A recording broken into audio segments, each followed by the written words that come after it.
Royal Enfield has always been a brand known for its veteran styling and deep, rumbling exhaust notes. A model opens a new chapter that speaks the language of youth, of rock and roll, and of speed and style. Welcome to Power Drift's take on the Continental GT.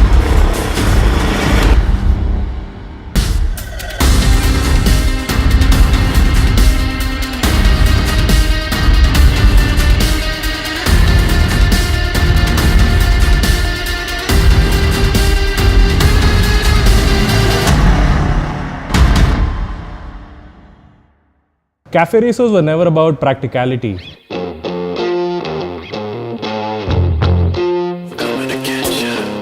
It was all about being a looker. It was about striking all those right chords with you, being that extension of you. And this Continental GT, with its aggressive stance and bare clutter-free design, talks and rides like a cafe racer.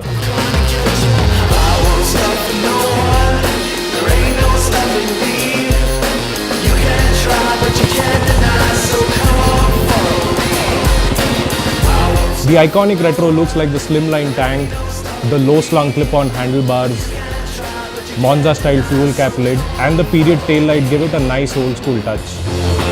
Even the single-seat setup, the rear set foot pegs, bar and mirrors, and the Odo-cum fuel gauge complete the 60s package for me.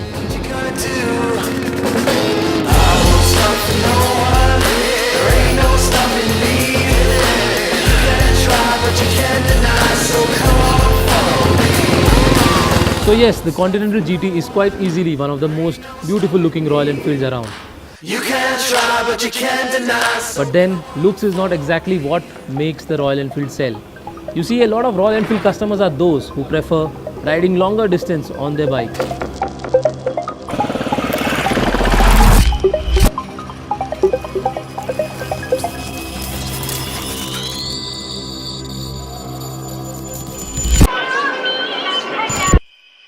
You now have a slightly aggressive stance which might not break your back, but it's an experience quite different from any of the Royal Enfield predecessors.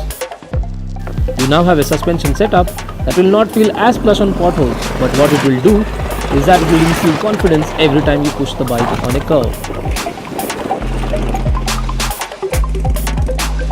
There are a couple of things that the GT still lacks to make it a proper tourer. If you are someone habituated of putting a lot of things on the handlebar, you have no space to do that. This tail cone, unfortunately you cannot use your saddlebag on this bike anymore. If you have to do that, you have to go with the double seat option. This bike too has the chain on the right side, and if you have to ever change the front sprocket, you will have to open the clutch piece, and that is going to be tedious. It doesn't really get any bragging rights as far as top speed or acceleration figures go. I see all of this despite Royal Enfield having come out and said that top speed and acceleration was never really something they were after. They were just after making a cool, fun cafe racer. And I still think I'm justified in having this expectation from the engine, because everything else on this bike goes miles beyond checking the right boxes.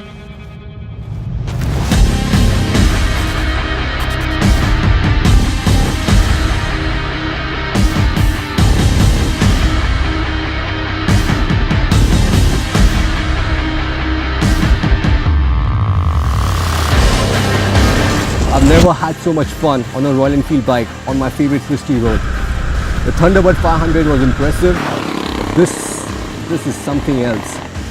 And I guess I should have seen this coming given the kind of expertise that has gone into making this bike. I mean, Pirelli tires, Paoli shocks, Brembo brakes, steel braided lines, aluminium alloys, a brand new chassis. It has the works, and they definitely work. I don't think even the most fanatical Royal Enfield supporters dreamt of seeing this kind of equipment on a road-going thumper. I absolutely love the riding position on this bike because the clip-ons and the rear set foot pegs, they give you a very nice sporty stance, you know. It makes you feel so much more connected to the bike.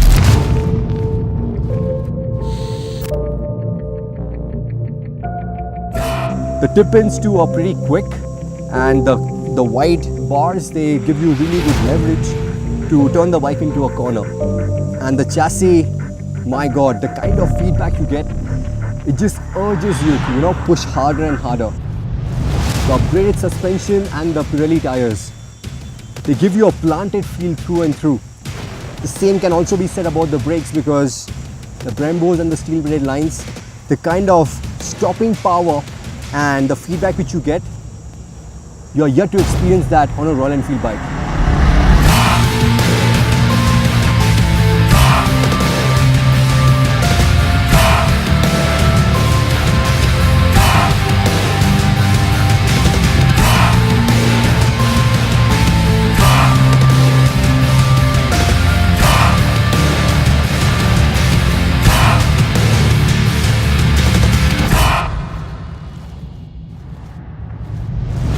Enfields for me have always been about cruising. Within the RE stable, be it a Machismo, be it a Electra, it's always been about cruising. You feel the same, even if you change bikes, you still feel the same. But riding the GT has been a wonderful experience. It's nimble, braking is hard and responsive. You feel different. And it has a racing lineage too. It's sort of a cafe racer totally lookalike. Yeah. The single seat setup, you sit low, you sit closer to the tank, all that feels really different. They have stuck true to the ethos of the original Cafe Racer 250. I mean, this is still the lightest Royal Enfield in production. The design is very minimalistic, and all of this just makes the engine the sore point of this otherwise fantastic package. Yeah, but then there's this other way of looking at it. You see, if you notice all the new components on the GT, they have created a new platform.